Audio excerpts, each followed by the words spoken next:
Good. How are you doing, Ryan? Yeah, good, good, good. So excited to chat to you. I'll just put it on the table. You're one of my favorites from preseason, so I am so sad that you are here so early. I'm excited personally, but I'm sad professionally. So, Oh, well, how are you? How are you feeling? How are you feeling after this whirlwind 24 hours? you know what? I feel like so thankful. And so I actually started the application process a year ago, 2 days ago. Oh And yeah. so for it to be like a full circle experience for me, it's just one of those things that like I've been a fan for 24 years. I'm from Canada. Only a handful of Canadians have ever played Survivor. So it was just kind of like one of those opportunities that I'm so thankful for. Yeah, it really, I hadn't actually clocked that, but it was not a good night for Canada last night on Survivor. It's true. Yeah, the two Canadians. My gosh. As you said, I love that you mentioned in the episode. I think you said that you'd been watching for 24 years, which like that makes you a proper OG fan, like a real legit proper real fan. And I gotta say, like your tribe is getting onto oolong status. Like it is almost gone at this point. Yeah, you know what? Like my dream did not include being on a disaster tribe, but you know what? That's what we love about Survivor. It's just like it's a game and there's just so many things that could happen. And unfortunately, that's my story, but I wouldn't change it. Can I just say though, like in terms of like the Survivor ecosystem that we all kind of like live within, having a tribe like this is way more iconic than being like the first boot of a like random tribe on episode 3. Like this is way more exciting to be part of this iconic tribe. I guess it's like, you know what? It's like there's so many ways of like looking at and for going on to Survivor. And some people want as like much airtime as possible. Some people want to become like be memorable. For me, I just wanted the experience and I just wanted to make people laugh and like just forget about everything that's going on in the world. So I hope I did, those two things. And I just wanted to like have fun out there. And so at the end of the day, it's a game and we all signed up for it. And my love for Survivor will only continue. It was a really interesting episode in itself. Can you talk us through a little bit of the Jake situation from your perspective? Because Yeah, so obviously, yeah, Sophie was out for a walk and Alex and I we were asleep. I took a nap. It was like the first time I fell asleep in like 6 days. And so all of a sudden I hear Jake say like, "Guys, can you come down here?" So we went down and then he had said that he thought that he got bit by a snake and we look at the bottom of his foot and we saw like bite marks. And then that's when it's kind of like, okay, you did get bit by a snake. And then Alex went to go look in the book. And then Jake was evacuated. And so I was thinking, I don't know if it's because I'm like I try to be positive in situations, but I thought he was coming back. Sophie was like, he got bit by a snake on his foot. Like, how is he going to come back? Alex was kind of like, well, that was a really poisonous snake. And then we were told at the challenge that Jake wasn't coming back. So it yeah. was one of those things that it was like, as take yourself out of the game and just like that's what I was doing. I took myself out of the game and like we are all human. We're all here for adventure. We're here to have like a good time and to compete. But to be taken out of a game out of like a health scare, like that is just one of those things that you feel for anybody that happens to. Yeah, true. I feel so sorry for him in that situation and for you guys as well, because I think for us, we're watching this in an accelerated edit version where we get to see the event and then the outcome, and we're kind of watching Jake through the journey, which I loved from a production angle. It was great to see that side. But for you on the island, you're there for hours in the unknown. What kind of information was fed back to you guys about where he was at? Did you really genuinely not find out until the challenge itself? Yeah, we Yeah, didn't wow. find out until they production asked us to bring his backpack to the challenge. So I'm like, okay, I'm gonna hand Jake his backpack and we're gonna go compete and we're gonna go swimming. That was like my initial thought. And so when we pulled up in the boat, I saw the other tribes and then I was with Sophie and Alex and I'm like, oh, Jake is coming. Like and Jake didn't come. And then we were told and then we competed. Can you talk to me a little bit about uh, the episode prior where we obviously we find out Alex has the idol and there's that big scramble, and it seemed as if you were the fourth one brought into that scramble that happened on the at the time. Can you talk a little bit about that moment, how you felt in that moment, seeing the others looking for an idol and kind of being the plus one onto that three? Yeah.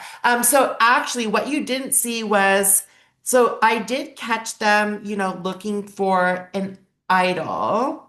And then Sophie pulled me aside and said, I found the idol box. Distract the boys so I can take it.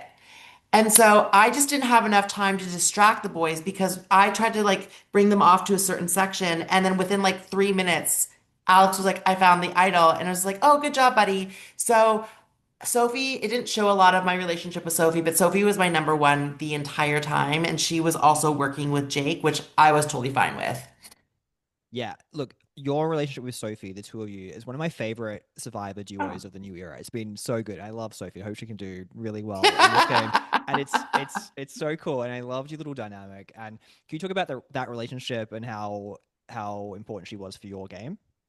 Yeah, so so when we arrived on the island, I really took a step back and my whole strategy was just kind of like figure out who was talking to who and who was built like who like was trying to build those first relationships with. And I saw Nicole chatting a lot with Jake and I'm like, okay, Nicole doesn't want to work with me. Annie, honestly, was building our shelter. We left her alone. And as I was bitching about her eating my coconuts and everything like that, so she was working hard. I didn't know that she was talking to Alex. I just knew that she wasn't talking to me. And I saw Alex and Jake talking. And Sophie and I had a really quick conversation.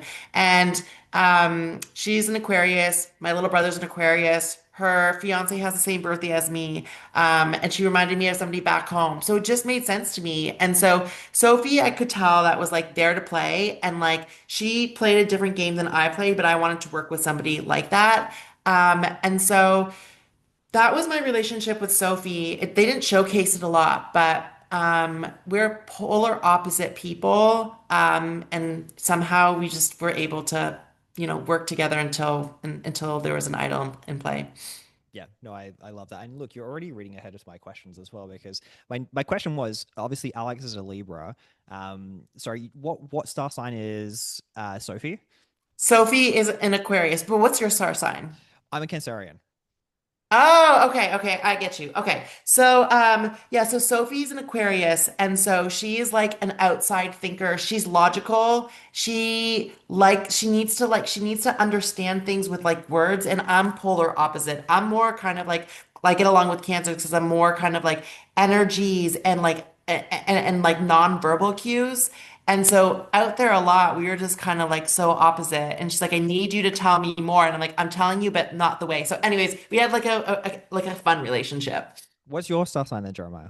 I'm a Taurus. Okay, interesting. So we're loyal, we're stubborn, we like luxurious things. Well, if I do. Going on Survivor for me was like one of those things that like nobody would ever suspect me to be on Survivor. I like eat 6 times a day, I shower twice a day. I work out every morning for an hour and a half. I live a very regimented life. And so for me to be on Survivor is just nothing that anyone can understand. Then friends and family, how have they received this whole process of you being on there, finding out you're going to be on, and then I guess getting to watch it with you? Yeah, so I told everyone that I was going to climb base camp Mount Everest. I'm a huge traveler. I've been to 45 countries, all 7 continents. I just got back from Antarctica in December, so I was starting to Wow. plant the seed to everybody that I was going to climb base camp in April and May. So nobody even kind of like thought that it was weird because I just got back from Antarctica.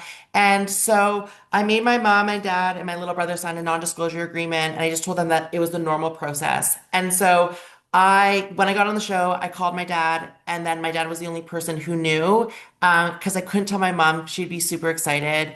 And she would tell everybody, and everyone thought I was climbing base camp. And then I came back. All my family and friends saw the trailer, and they were like, "That's where you were," and that was my story.